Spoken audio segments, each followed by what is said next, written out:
You lose someone, a person, a relationship, a life you built, and then something happens in your chest that doesn't feel metaphorical at all. It feels like a fist closing around your heart.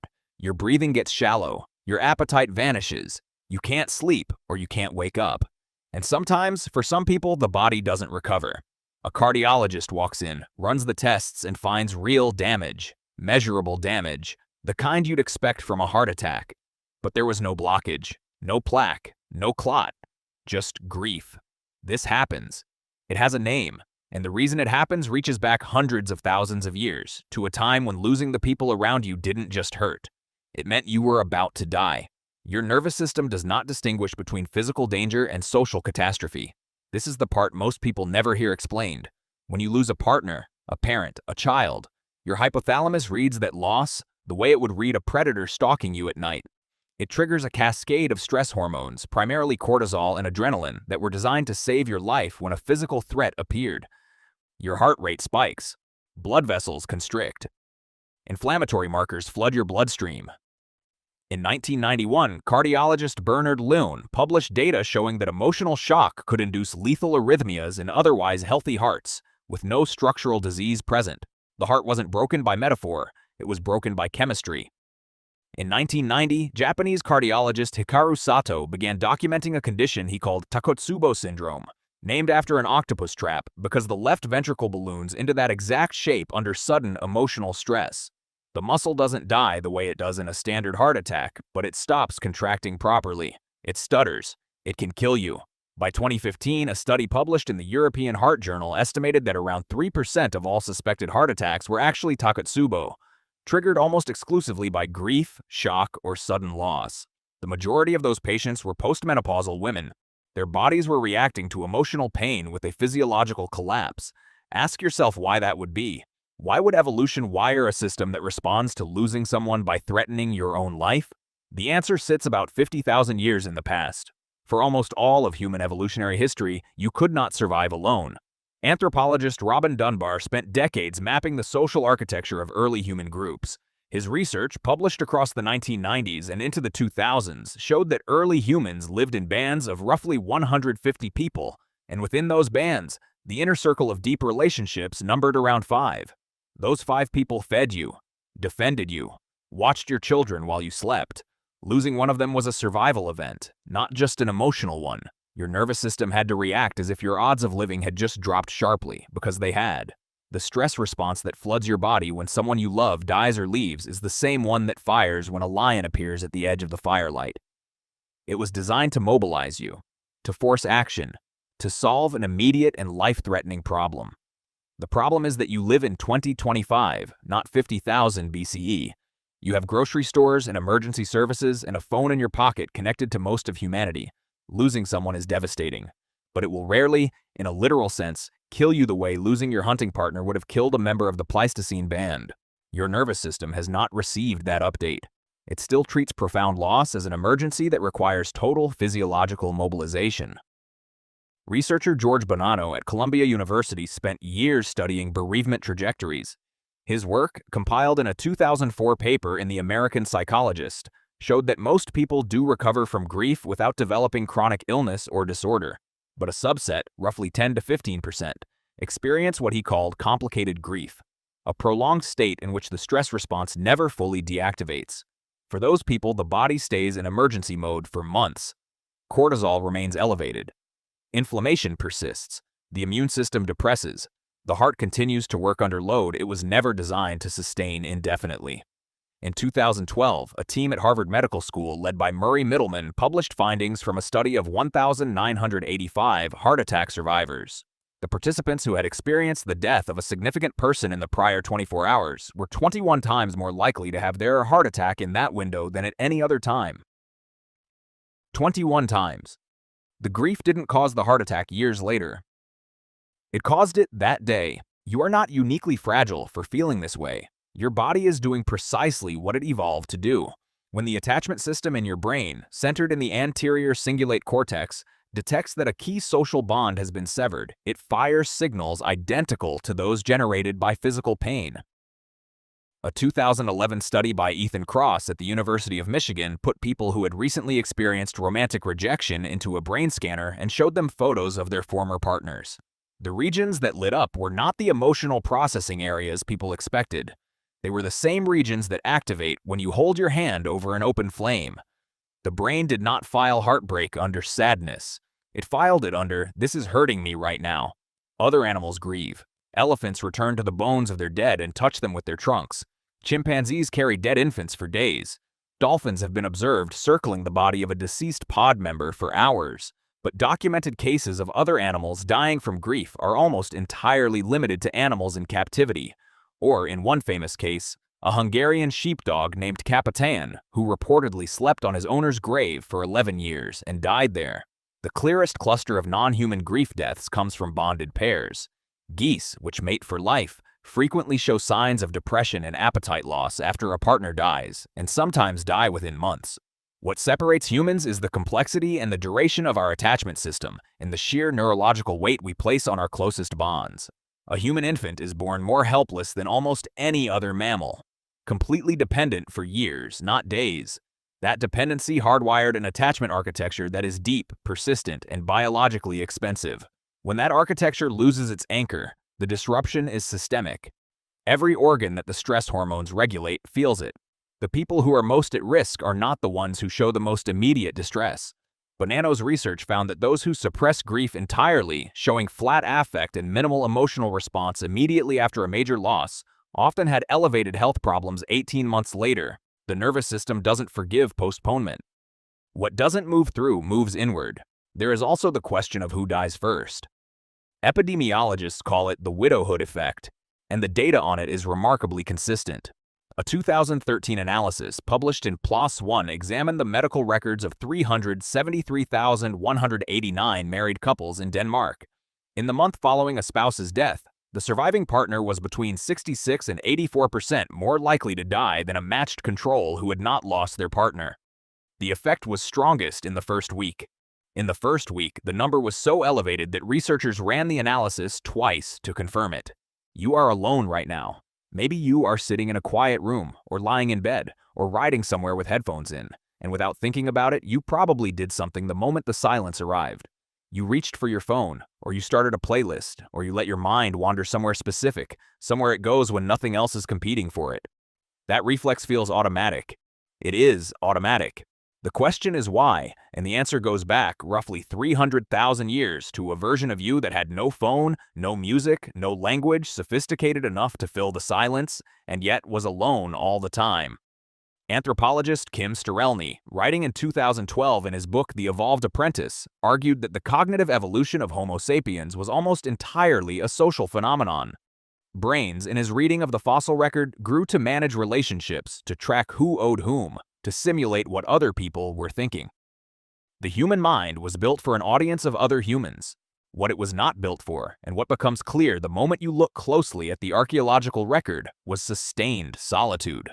Your ancestors lived in bands of between 20 and 50 people. The anthropologist Robin Dunbar calculated in 1992 that the average social group size for Homo sapiens, based on neocortex ratios compared to other primates, sits at around 150 individuals. But the daily intimate group, the people you ate with, slept near, groomed with, was much smaller. You were almost never out of earshot of someone you knew. The archaeological sites at Pinnacle Point in South Africa, dated to around 164,000 years ago, show dense living arrangements, hearths shared between multiple family units, sleeping areas pressed close together. Space was communal by default. Aloneness was the exception, and in most cases it was dangerous. So what happened when a human was alone? When the group moved and someone fell behind, or when a hunter tracked prey into territory the band did not cover, or when illness separated one person from the others? The first thing that happened was monitoring. Psychologist John Cacioppo, who spent decades studying loneliness at the University of Chicago before his death in 2018, found that when humans experience social isolation, even briefly, the brain shifts into a specific threat detection mode. Cortisol rises, attention narrows toward the periphery. Sounds that would be filtered out in company become loud and significant. Your ancient ancestor alone in a forest did not relax. The body read solitude as exposure and exposure as danger and reacted accordingly. You carry that same circuitry. The low-grade unease you feel in an empty house at night, the way a quiet room can feel louder than a crowded one, that is a 300,000-year-old alarm system running exactly as designed. But the threat detection mode could not run forever. The human body cannot sustain cortisol elevation indefinitely, and ancient humans who found themselves alone for extended periods had to do something with the hours. The archaeological record gives some clues, though they are fragmentary and debated. At Blombos Cave in South Africa, ochre pieces dated to 75,000 years ago show deliberate crosshatch engravings. These were almost certainly made by a single individual, sitting, working slowly and with intent, marking a surface for reasons we cannot recover. The archaeologist Francesco De Rico, who has studied the Blombos ochre extensively, describes the engravings as evidence of a mind capable of holding an abstract pattern in memory and executing it with precision. The act of making those marks required sustained, solitary concentration. Whatever was going through the mind of the person who made them, they were not doing nothing. They were making something. This is the pattern that emerges repeatedly from the pre-linguistic and early linguistic record. When ancient humans were alone, they made things. They shaped tools. They prepared materials. They worked pigment into surfaces. They practiced, and practicing is a profoundly solitary act. You cannot develop a skill inside a social performance. At some point, the hand has to move without an audience. The cognitive scientist Merlin Donald argued in 1991 in Origins of the Modern Mind that one of the defining transitions in human evolution was the development of what he called external symbolic storage, the ability to put information outside the body into objects, marks, and eventually language. That transition required individuals to sit with an idea long enough to externalize it. That required being alone with a thought. The engraver at Blombos Cave was doing something that would eventually lead to writing, to mathematics, to everything you consider civilization, and they were doing it in solitude. Sleep changed in solitude, too. Your body's sleep architecture is built for an environment where other humans are nearby. The evolutionary biologist David Sampson found in a 2017 study published in Evolutionary Anthropology that humans have unusually short deep sleep cycles compared to other great apes, cycling through lighter sleep phases more frequently across a night. The likely reason, Sampson argued, is that staggered wakefulness across a group meant someone was always partially alert. In a band of 30 people sleeping together, you could afford to cycle through deep sleep because statistically someone else was in a lighter phase. Alone, that system broke down. Ancient humans who slept alone faced a genuine physiological problem. The body optimized for social sleep did not sleep well without the group. You still have this problem. The phenomenon known as orthosomnia, the difficulty of sleeping in an unfamiliar or solitary environment, is documented across dozens of studies. It is older than any word you have for it. Dreams may have played a role here that we systematically underestimate. The psychologist and sleep researcher Antti Revonsuo proposed in 2000 what he called the threat simulation theory of dreaming. In his reading of the literature, REM sleep and the vivid dreams it produces function as a rehearsal mechanism, running through threatening scenarios to build competence in handling them while the body is safe. For an ancient human alone in a shelter, cut off from the group, cycling through lighter sleep, the brain may have spent its sleep hours rehearsing exactly the kinds of threats that solitude amplified. Not nightmares as malfunction, but nightmares as training. Your own worst dreams, the ones where something pursues you, where you are separated from everyone you know, where danger arrives and no help comes, are practicing you for scenarios your ancestors survived regularly. There is one more thing the archaeological record suggests about solitude, and it is the part that gets overlooked most consistently. Ancient humans talk to themselves. Language in the form of interior monologue almost certainly predates written language by tens of thousands of years. The psycholinguist Charles Fernyhough has argued extensively, in work published across the 2000s and 2010s, that inner speech, the ongoing verbal commentary inside your head, is an internalized version of social speech.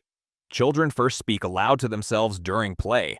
Over time, that speaking goes inward and becomes the voice you hear when you read, when you plan, when you argue with yourself at 2 in the morning about a decision you made 3 years ago. Your ancestors, alone on a hillside, likely ran the same process. They narrated. They rehearsed conversations they had not had yet. They replayed ones that had already happened. The interior of the ancient human mind during solitude was almost certainly populated with the voices and faces of the people they were temporarily separated from. Aloneness did not produce silence inside. It produced a kind of phantom company. This connects to something the developmental psychologist Jerome Bruner identified in 1990 in his book Acts of Meaning, where he described storytelling as the primary cognitive tool humans use to make experience coherent. When something happened to you, the mind's first move was to turn it into a narrative, to give it a beginning and an arc and an outcome, because narrative structure is how the human brain encodes and retrieves memory most efficiently. An ancient human alone had nothing but time and experience. The mind, left without external input, defaulted to organizing what had already happened and planning, narratively, what would happen next. This is what you do in the shower. You rehearse. You process. You tell yourself the story of your own life from the inside. The shower is one of the only places in your day where external demands stop arriving for a few minutes, and the mind, recognizing the pattern, does exactly what it was designed to do when the group was absent. It turns inward and starts narrating. Modern research on mind wandering has produced a detail that most people find counterintuitive.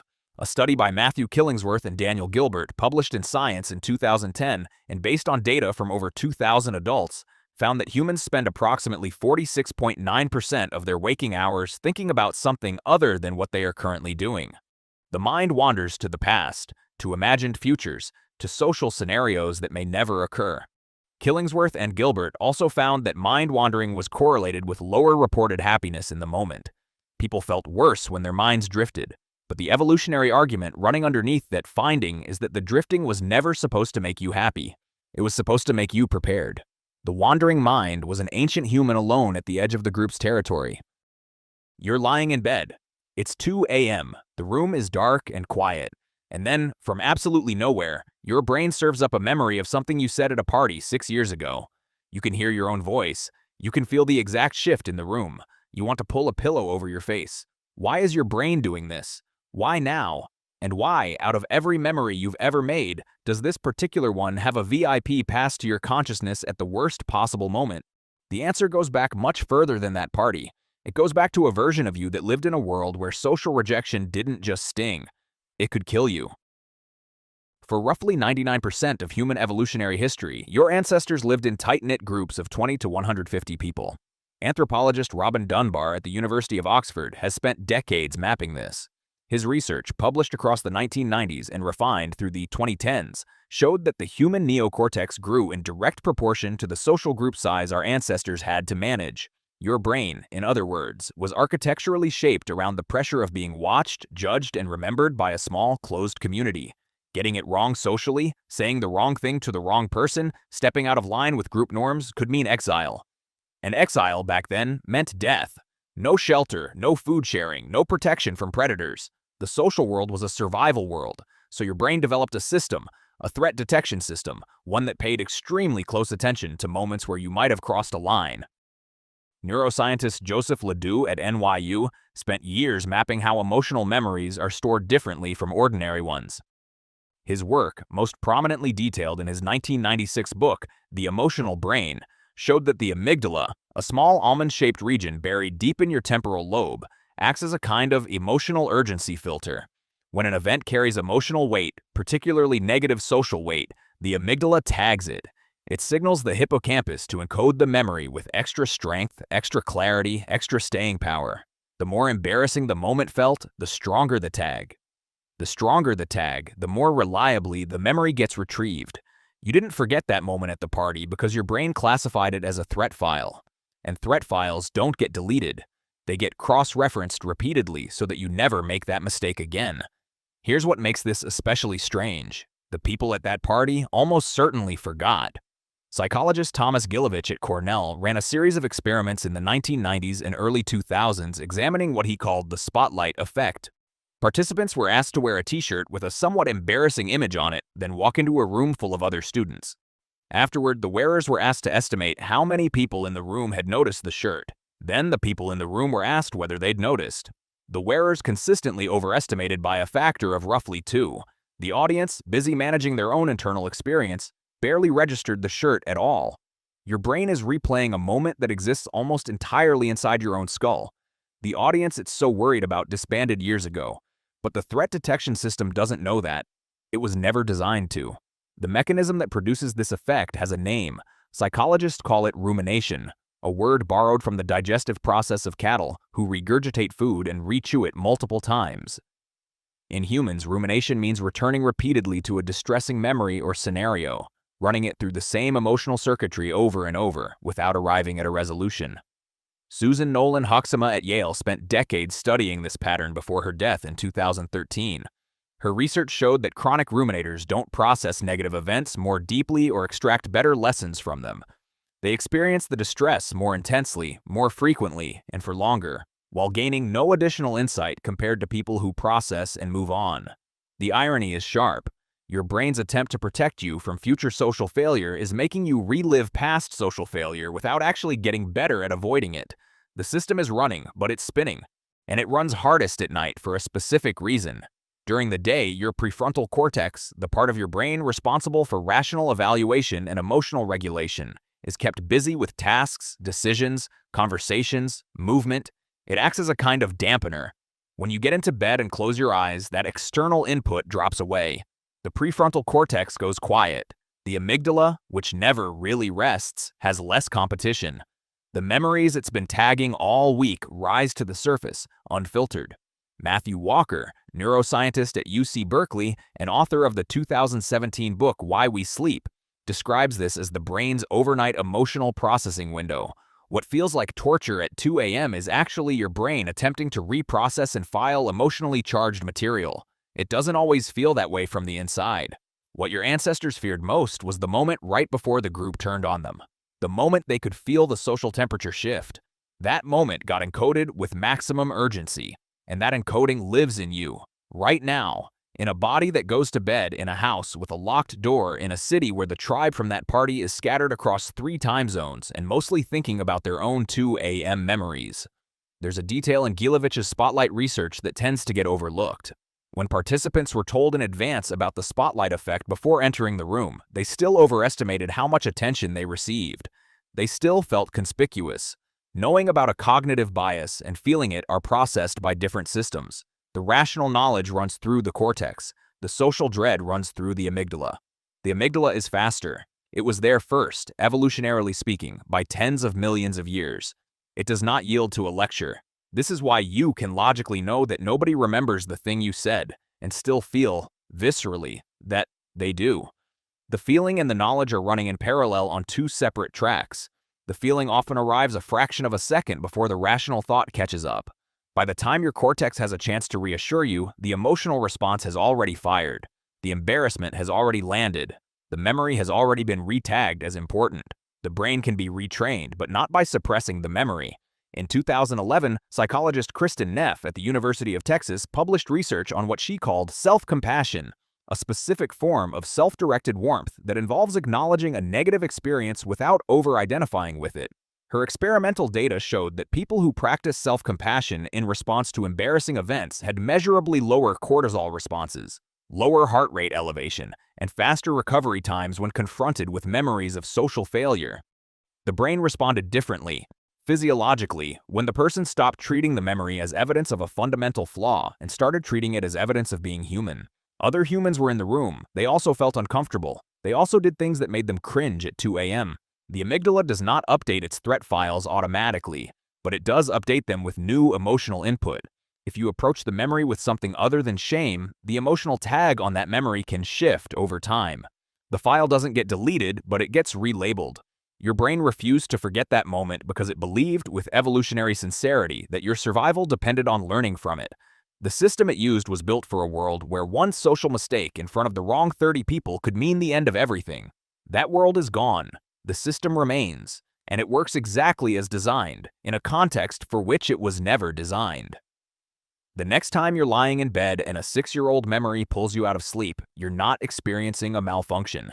You're experiencing your brain doing exactly what brains like yours have done for hundreds of thousands of years, running threat detection on data that is no longer a threat, in a social world that no longer has the power the system believes it has.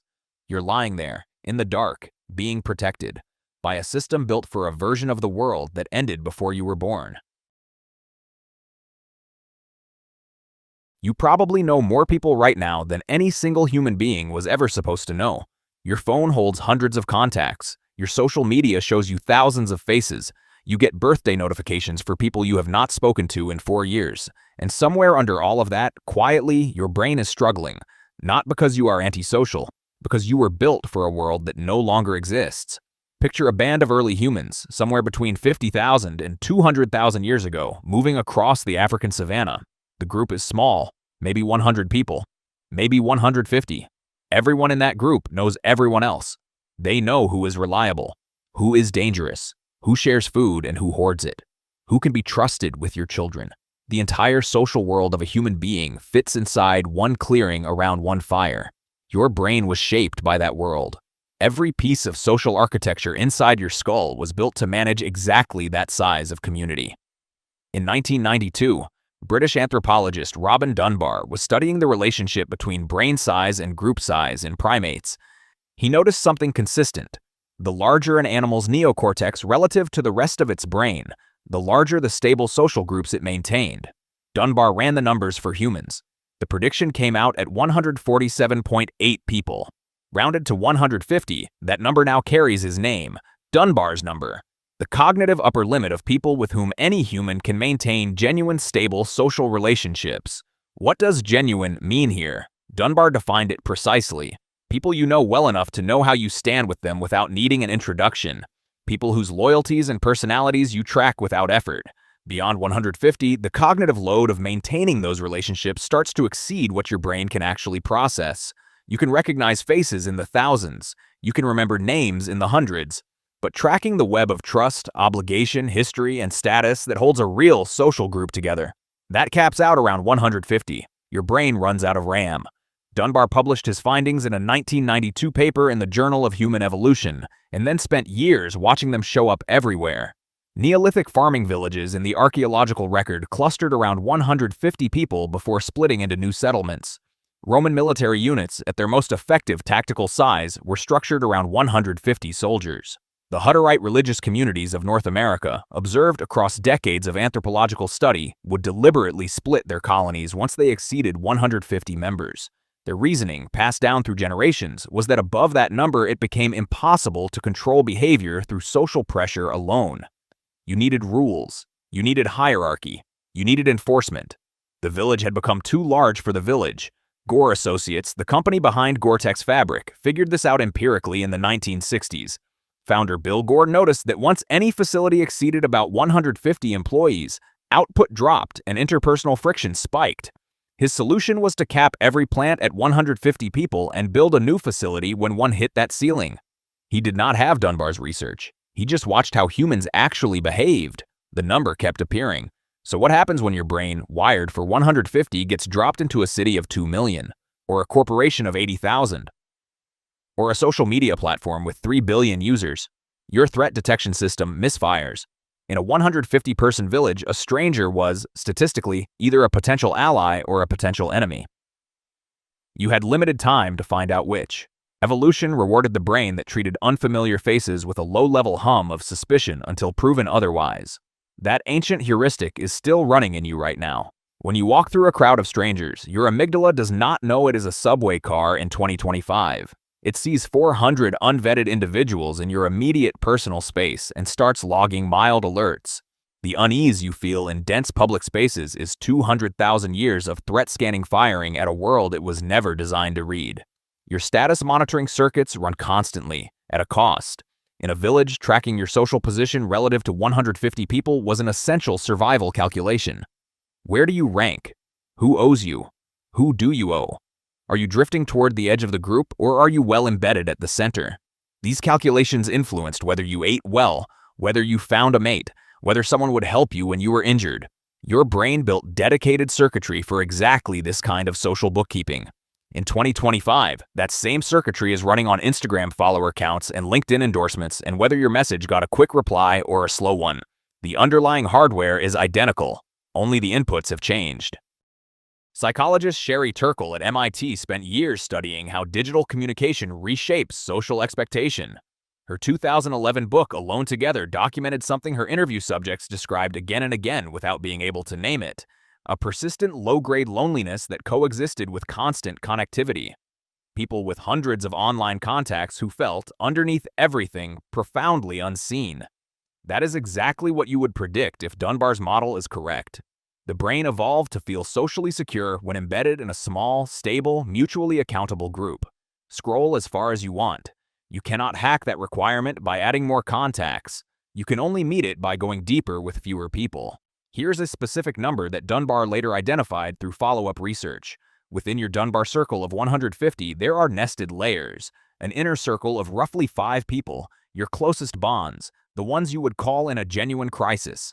A layer of around 15, your sympathy group, people whose deaths would leave you grief-stricken.